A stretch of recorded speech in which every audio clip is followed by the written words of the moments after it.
organic, unpredictable, unknown, lovely, beautiful, a sense of fulfillment. This is part of the pleasures of life and not the chores of life.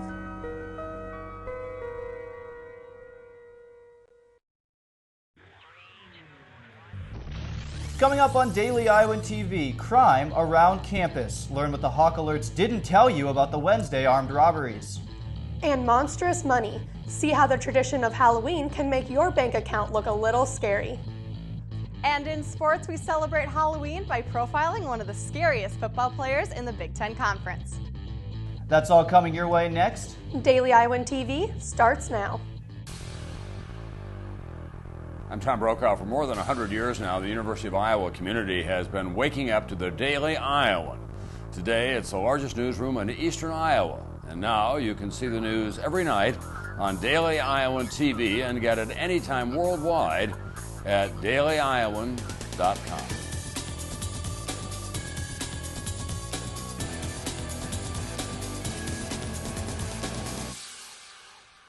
Happy Halloween, University of Iowa, and thanks for tuning into your Wednesday edition of Daily Iowan TV. I'm Ian Martin. And I'm Whitney Blakemore. Some Iowa City locals had a serious scare on the eve of Halloween. The Iowa City Police Department responded to 2 armed robberies Wednesday evening. Police arrived to the Black's Gaslight Village on the 400 block of Brown Street around 11:30 p.m. An Iowa City Police press release said a man with a handgun approached 2 separate women and demanded their purses. Police are still looking for the suspect. They believe he is a thin black male around 6 feet tall. He was wearing a dark blue or black hoodie and had a bandana covering his face.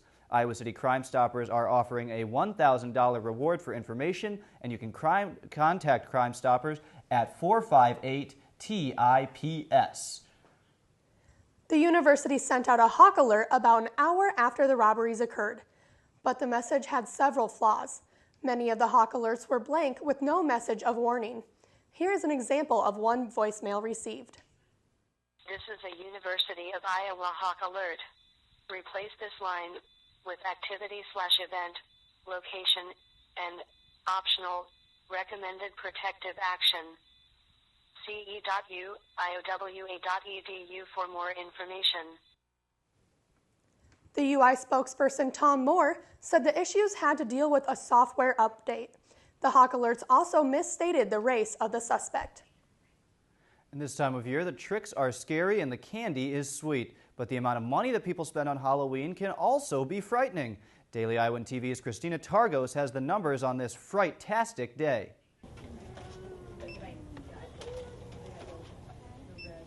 Americans are spending at a scary rate this Halloween season. This year's total Halloween sales are expected to reach $8 billion. That's like saving up all year just for Halloween. Candy sales are expected to reach close to $2 billion. That will make up 8% of U.S. sweet sales for the year. And there's one candy in particular that gets a lot of attention around Halloween. Candy corn. Though it may be small, it gets produced by the billions, 9 billion to be exact. There are 9 billion kernels of candy corn produced for Halloween every year. But the most sales come from the costumes. The prices of these flashy outfits can be just as scary as a ghost. Dawn Grolke, the manager of the Halloween boutique in the Coleridge Mall, says the price of a costume depends on how dressed up you want to be. If you're just going for something basic with not so many accessories, probably about $39. If you're going all out, I would say around $70. And that's only if you need just one costume. A college student will come in and they'll get maybe 1 or 2, depending on how many parties they got. We've had families come in here where the mother had 6 kids, and she buys a costume for every single one. And nowadays, people aren't the only ones worrying about Halloween costumes. Costumes for pets are becoming increasingly popular. This year, Americans will spend an estimated $370 million for their fuzzy friends. But despite the scary amounts that people spend on Halloween, it hardly comes close to the amount that people spend on holidays like Thanksgiving and Christmas. Christina Targos, Daily Iowan TV. Trick-or-treating locally is scheduled for Wednesday from dusk until 8 in the evening. Still to come on Daily Iowan TV, every vote counts. See what issues could sway Latino voters. And in sports, the Big Ten field hockey tournament is back in Iowa City. Can the Hawkeye team make it to the big dance? But first, let's check in with Kara Bimschlager for a look at today's weather. Thanks, Ian. We had a beautiful chilly day for Halloween this year as everyone's heavier coats are starting to come out of the closets. To start the day tomorrow, it's looking like 43 degrees in the morning, warming up a bit to 55 in the afternoon with just a few clouds in the sky. Tomorrow evening cools back down to 43 degrees and it should be a clear night to end the day. Now there's going to be a bit of rain over the weekend, unfortunately. It looks like a 20% chance on Friday and 20% on Saturday as well, and a 50% chance of precipitation on Sunday. Temperatures for the weekend will be in the upper 40s, and the rain should be all over, however, by the start of next week. Monday it looks like 46 degrees, and Tuesday it looks like 48 degrees.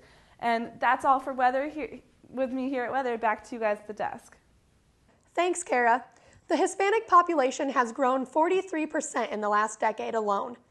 It's no wonder why the presidential candidates are trying to swing this demographic their way. Rebecca Hager has more on the story. Every vote counts. Every voice makes a difference. But the voice of one demographic may be gaining volume in this year's election. Many swing states in particular have growing numbers of Latino voters. And in 2008, that made a momentous impact. If that replicates itself again in 2012, it makes it very difficult for Governor Romney to win Nevada, to win Colorado, to win Virginia even. Latino voters aren't so different from other demographics. UI student Julian Gonzalez is voting based on viewpoints that many students have in common. Definitely education and economy. But one issue, the DREAM Act, hits home a little bit harder. I definitely have a lot of friends who are affected by that DREAM Act. The people that will be affected most by the DREAM Act can't vote, but their friends and family will be voting for them, and those votes will make a difference. Latino, African American, Caucasian, every demographic is going to matter in this year's race to the White House. With less than 1 week remaining until the big election night, over 400,000 absentee ballots have already been cast in Iowa. Now that's probably about 1/4 of Iowa's vote already decided, but both candidates will continue to duke it out in this final week to win over those remaining votes in the swing states. Rebecca Hager, Daily Iowan TV. And now let's take a look at what has happened outside Iowa City. The United States Central Intelligence Director is in Cairo to help the country combat suspected militants. Last week, Egyptian security identified a Libyan militant as a suspect for the Benghazi attack that occurred last September. Hurricane Sandy lost steam Tuesday, but the country is still dealing with the after effects. A total of 63 people were killed in America alone. Officials estimate around $10 to $20 billion of damage. Both Governor Romney and President Obama are touring the East Coast to assess relief efforts. And one man is making history by testing the first prosthetic leg that's controlled by thoughts. 31-year-old Zach Vaughter lost his leg in a motorcycle accident, and Sunday he will climb 103 flights of stairs to the top of Chicago's Willis Tower. The bionic leg is part of an $8 million project funded by the U.S. Department of Defense. Whitney, it's amazing what science can do these days. Yeah, just imagine what they can do in a year from now. Yeah. And now for your Hawkeye sports update. Let's go to Kate Constable. Hello and welcome back to the Daily Iowan TV Sports Studio. We have a nice variety of Hawkeye sports to cover today, including men's basketball, football, and women's field hockey. So let's get things started. Men's basketball coach Fran McCaffrey held a press conference today discussing this year's squad and their upcoming match against Quincy on Sunday. From the sounds of it, Fran will be using a lot more guys this season, rotating 10 or 11 players in each game. But with so many guys playing, some of them will have to settle for 16 to 18 minutes instead of their usual 26 to 28. One player who won't have to fight for any playing time this year is junior guard Devin Marble.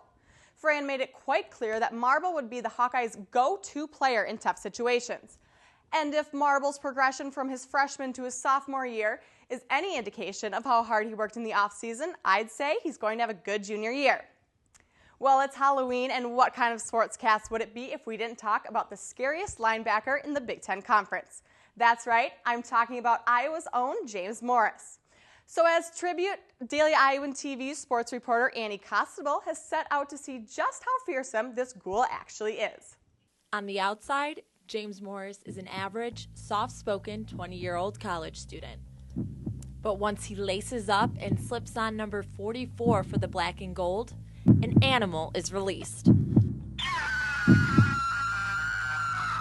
James Morris has quickly become a man to be feared on the field. With 78 total tackles, he sits at second amongst Iowa's team and third overall in the Big Ten. But it isn't just how many tackles Morris has, but more how he gets those tackles done. The 6'3", 230-pound linebacker commands the attention of the opposing offense, them knowing that at any moment Morris will strike. In this last year, he's earned the nod from head coach Kirk Ferentz as the leader of the defense and a captain of the Hawkeye squad. Following in the footsteps of one Hawkeye great, Christian Ballard, Morris is quickly becoming one of the toughest members of the Hawkeye defense. Currently, Morris has 1 interception for 49 yards, 2 sacks, and 5 tackles for loss.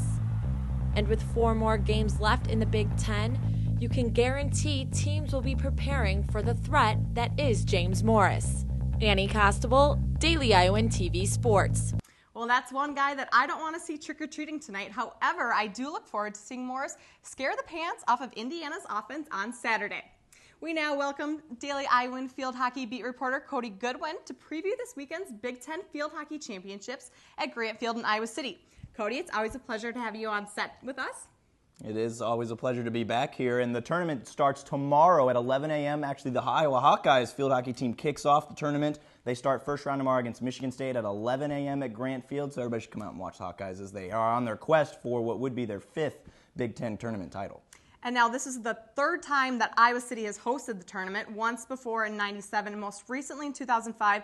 So what is it like for the team and the community to have the tournament back here? The girls have been really excited all season long. They actually found out that they would be hosting the tournament last year on the back end of that season. And so they were really excited. They've been excited all year, and I talked to them on Tuesday, and now it's just time to buckle down because the tournament's finally here. I asked them what it feels like, and they said it's good that everybody's going to be coming in, kind of raise awareness about the sport because as a lot of people do know, there aren't any high school field hockey programs in the state of Iowa. So this might be the most attention that the sport has gotten since the last time it was here in 2005. So the girls are really excited. They're hoping for a huge turnout. But if you really ask them what they're focused on, it's their game tomorrow morning.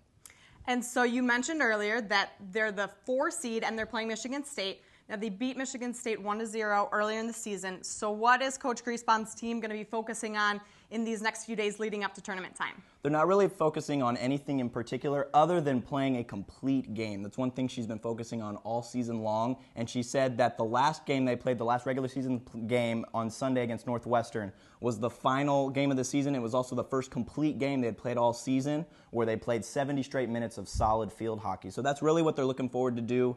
They will be playing back-to-back games if they were to get the win tomorrow morning. And so they just want to play a complete game, good offense, good defense, get opportunities. And it starts tomorrow at 11 a.m. against Michigan State, who, although they did beat earlier this year, like you said, you can't sleep on any team in the Big Ten when it comes to field hockey. There's always a surprise in the tournament.